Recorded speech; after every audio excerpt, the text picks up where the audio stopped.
সুপ্রিয় দর্শক, আসসালামু আলাইকুম। রিফা রান্নার রেসিপি থেকে সবাইকে স্বাগতম। আজ আমি আপনাদের মাঝে শেয়ার করব শুধুমাত্র আটা আর চিনি দিয়ে খুবই নতুন আর ইউনিক একটি রেসিপি।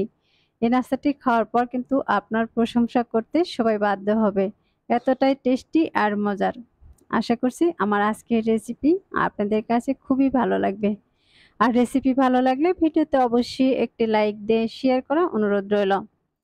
আর আমার চ্যানেলের এরকম নতুন রেসিপিগুলো দেখার জন্য চ্যানেলটি সবার আগে সাবস্ক্রাইব করে পাশে থাকা বেল আইকনটি অন করে রাখবেন। তাহলে আমার প্রতিদিনের নতুন রেসিপিগুলো সবার আগে আপনার কাছে পৌঁছে যাবে।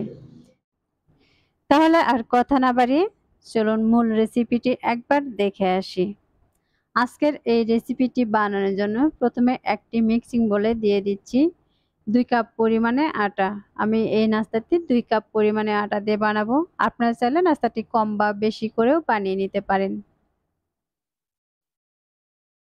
আর দিয়ে দিচ্ছি হাফ চা চামচ লবণ। এখন দিয়ে দিচ্ছি 1 চা চামচ ইস্ট।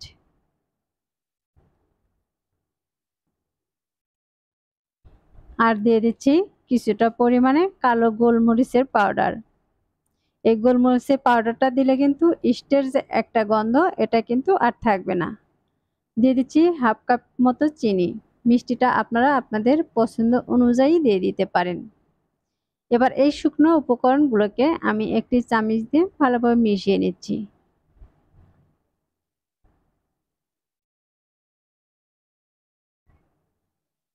আমি এ পর্যায়ে কিন্তু এগুলোকে খুব ভালোভাবে মিশিয়ে নিয়েছি। এখন এর মাঝে দিয়ে দিচ্ছি আমি পরিমাণ মতো পানি। আমি প্রথমে 1 কাপ পানি দিয়ে দিচ্ছি, পরে আরো কিছুটা পরিমাণে পানি দিয়ে দিব।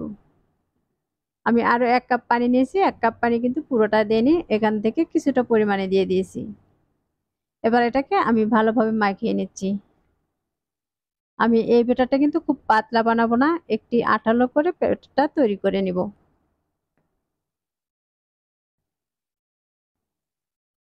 দেখতে পাচ্ছেন আমার ব্যাটারটা কিন্তু তৈরি হয়ে গেছে। এটাকে আমি প্রায় 2 থেকে 3 মিনিটের মতো এভাবে ফেটিয়ে নিয়েছি। আমার এই ব্যাটার গোলাটা দেখে কিন্তু বুঝতে পারছেন এটা আমি কতটুকু ঘন বা কতটুকু পাতলা করে নিয়েছি।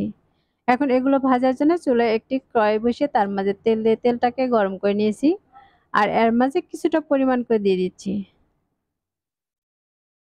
আপনারা যদি এই নাস্তাগুলো আরো বড় সাইজের করে বানাতে চান তাহলে আরো বেশি পরিমাণ করে দিতে পারেন।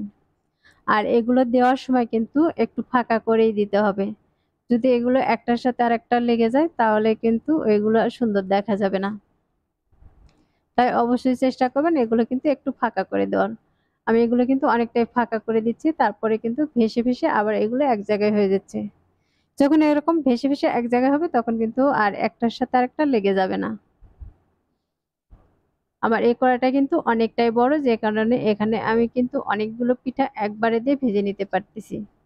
আপনাদের কড়াইটা যদি ছোট হয় তাহলে কিন্তু পরিমাণে একটু কম করে দিবেন।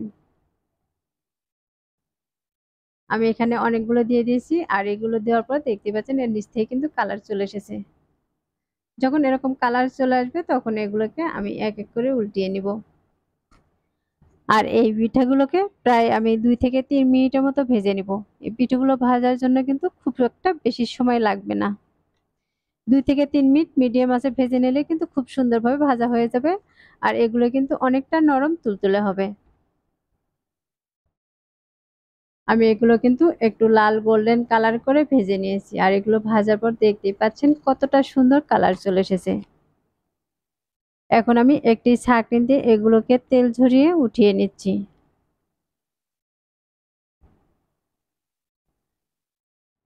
আর দেখতেই পাচ্ছেন এগুলোর কালার কতটা সুন্দর এসেছে। এখন এগুলোকে আমি একটি প্লেটে উঠিয়ে নিচ্ছি। আর একইভাবে কিন্তু আমি আরো কিছুটা পিঠা এখানে ভেজে দেখিয়ে দিচ্ছি।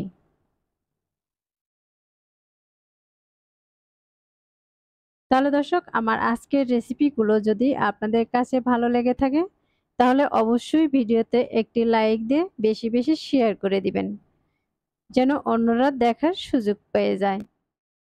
আর আমার চ্যানেলটি এখনো সাবস্ক্রাইব করে না থাকলে চ্যানেলটি সাবস্ক্রাইব করে আমাকে সাপোর্ট করবেন।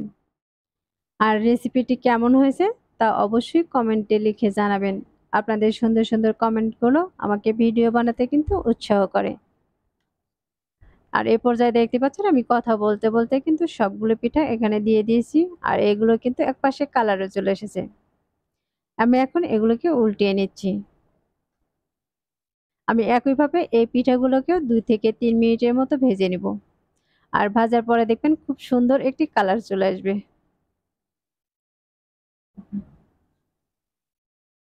আমার এই পর্যায়ে কিন্তু এই পিঠাগুলো ভাজা হয়ে গেছে। এভাবে পিঠাগুলো বানালে দেখবেন ছোট থেকে বড় সবাই কিন্তু খুবই পছন্দ করবে। এখন এগুলোকেও আমি একটি ছাঁকনি দিয়ে তেল ঝরিয়ে উঠিয়ে নিচ্ছি।